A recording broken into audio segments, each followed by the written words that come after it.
The rookie class this year, I think, has been exceptional.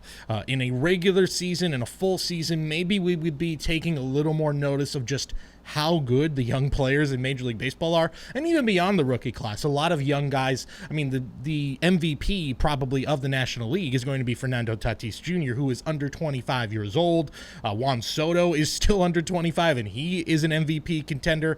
There is a lot of great young talent right now in Major League Baseball. Kind of reminds me of, was it 2012 where Mike Trout and Bryce Harper both got selected to the All-Star game, both either just after the rookie season or it was their rookie season. And then you had Chris Bryant basically the next year, right? So you had like three guys that were looking like they were going to hold the baton from like a Derek Jeter. But I'm not so sure. This class looks like they may be the new face, with these young guys. There's a lot of similarities, I think, to that feeling. And again, if it was a full season, wouldn't it be amazing that, at the Midsummer Classic, you'd see Fernando Tatis, Luis Robert, Kyle Lewis, all of these guys who are about to become the faces of baseball for the next generation. So I think let's talk about some of the guys. Obviously, we'll talk about some obvious names that have been the talk of the hobby for months now. But let's look into the future, 5 years from now. Who are the guys that you would most want from this rookie class to hang on to? The guys that maybe, obviously Luis Robert, everybody wants him, but maybe a guy that is not quite at that value yet that you would want to start investing in now, and maybe 5 years down the road, you're seeing some real bang for your buck. Yeah, I mean, you got Ryan Mountcastle on that list, and we've been a fan since 2015 of Ryan Mountcastle, and I know it's a very small sample size of his stats so far, but he's got Adley Rutschman waiting in the wings. I think they have a lot of young talent in that organization where he could be one of the cornerstones of that up-and-coming Orioles team. Yeah, I really like Mountcastle, and, he kind of came up later with the rookie class of this year. Luis Robert's been up almost the whole year. Kyle Lewis has been up almost the whole year. Joe Adell, another guy that I'm not even listed really because he's just had a rough rookie year, but could very well be among the best, if not the best, of this rookie class when we're talking 5 years from now. But Mountcastle right now leads all qualified rookies in batting average, on base percentage, and slugging percentage. Yeah. And when you're talking guys like, I've heard everyone says, I think it was Jose Abreu says Luis Robert is the Cuban Mike Trout. And when you have a guy like that among this class and Ryan Mountcastle is at the top of the leaderboards, you're doing something well. Yeah. Crazy. He's a very, very impressive young player. Obviously, Luis Robert, Kyle Lewis have been spectacular.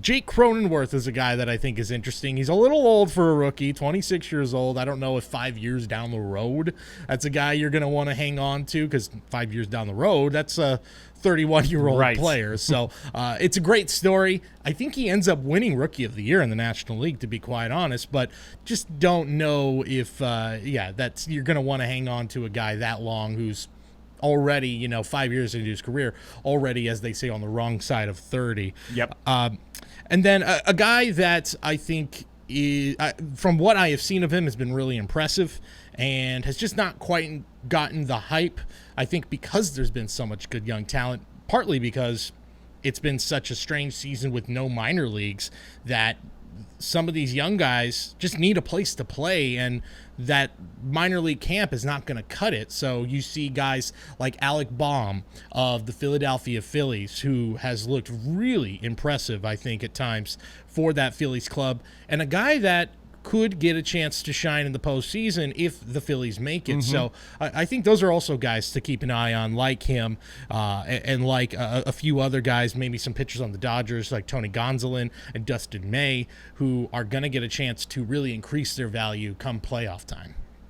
Yeah, and one thing also to be interesting to follow is Topps Update is coming out, and Update is known to have some of these late rookies. I mean, the iconic Mike Trout came out in 2011 update. So it'll be interesting to see if they do put in a Ryan Mountcastle, if they do put in, some of these guys. Alec Baum hasn't had a rookie card yet. So I'm kind of waiting to see what they're going to do with that, which they may be announcing pretty soon. But the great thing about the Topps Update is it doesn't get made into the complete sets. So when you go to your Target, your Walmart, and you see the complete set, it's only Series 1 and Series 2. So Luis Robert is in Series 2. So he's going to have a card in there, which is going to make more cards out in the market. So the update guys don't get that. So in turn, there's always going to be less of their cards out there. So, but this year with update, people didn't know what route they're going to do because, you know, the way the season goes, they don't have, you know, 180 games to figure out who to put in an update. So we'll see what they do. Yeah, I think that update set is going to be one of the most coveted, I think, in a long, long time, just because there is such a huge influx of rookies that I think 4 or 5 months ago, before we knew what was going to happen with this baseball season, I don't think anybody would have expected some of these guys to be at the major league level.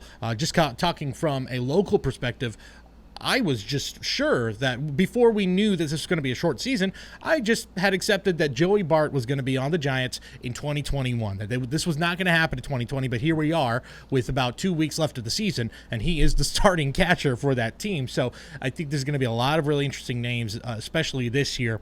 Before we do move off this topic, a couple more names I want to mention. The pitchers that I think are interesting to watch. I already mentioned a couple for the Dodgers. Tony Gonsolin and Dustin May are part of that starting rotation for the best team in Major League Baseball. And those have been guys who have been names that have been highly sought after amongst young pitchers for a few years now, but they really look like the real deal for LA. Another, again, I already mentioned it, the fact that this team just produces great talent like it's no big deal is just it's maddening, but good for them. And one thing to note I was going to say about the update, Topps does have full control on who they put in. So last year they decided to put Yordan into this year, even though Yordan qualified for a rookie. So I don't expect them to put everybody in, but they'll have to put some in. So you know, so I'm sure they have some decisions because they're going to keep some of them for the 2021 Series 1. So they have a lot to choose from. Yeah. So a ton to choose from, including a guy that I watched over the weekend pitching in Miami. When Pedro Martinez says about you, this guy looks like what I looked like when I pitched, you know you're doing something right. And that guy's Sixto Sanchez, who's now pitching for the Marlins, pitched against his former team, the Philadelphia Phillies. He was swapped in the JT Realmuto trade, and he looks like the real deal. And just probably without the Roosters fighting, right? Right, exactly. Couldn't really. But this guy looks like the real deal, man. This guy is really impressive. He's got great strikeout stuff. And another guy on the American League side that I think has got that same sort of electricity on the mound. The numbers aren't quite there yet, but this guy has the same frame as Tim Lincecum, but he's about 5 or 6 inches taller. Wow. That's Tristan McKenzie of the Cleveland So you're Indians. saying he needs to eat a cheeseburger or two. Right, exactly. Yeah, he's got this really wiry frame, but also this like really interesting demeanor on the mound. Like when he throws it, it's sort of a relaxed demeanor. Like there's almost, it's so effortless, and I love watching him. He's a really exciting player, a guy that I think in a full season, maybe next year when he gets a full season, could be the type of guy that really captures the attention and captures the imagination of baseball fans, like Tim Lincecum did, or Fernando Valenzuela, or Mark Fidrich, and hopefully those careers last a little longer for him because he does have this really electric stuff when he takes them out, and a guy that I think definitely to keep an eye on, especially those types of pitchers who, like I mentioned, those guys like Tim Lincecum and stuff, where suddenly they go from sort of if you're really, really into baseball, you might know them, but to the typical baseball fan, maybe they don't know them, but literally within a year, they become the face of the game, a guy that maybe to start collecting now for next season. Definitely.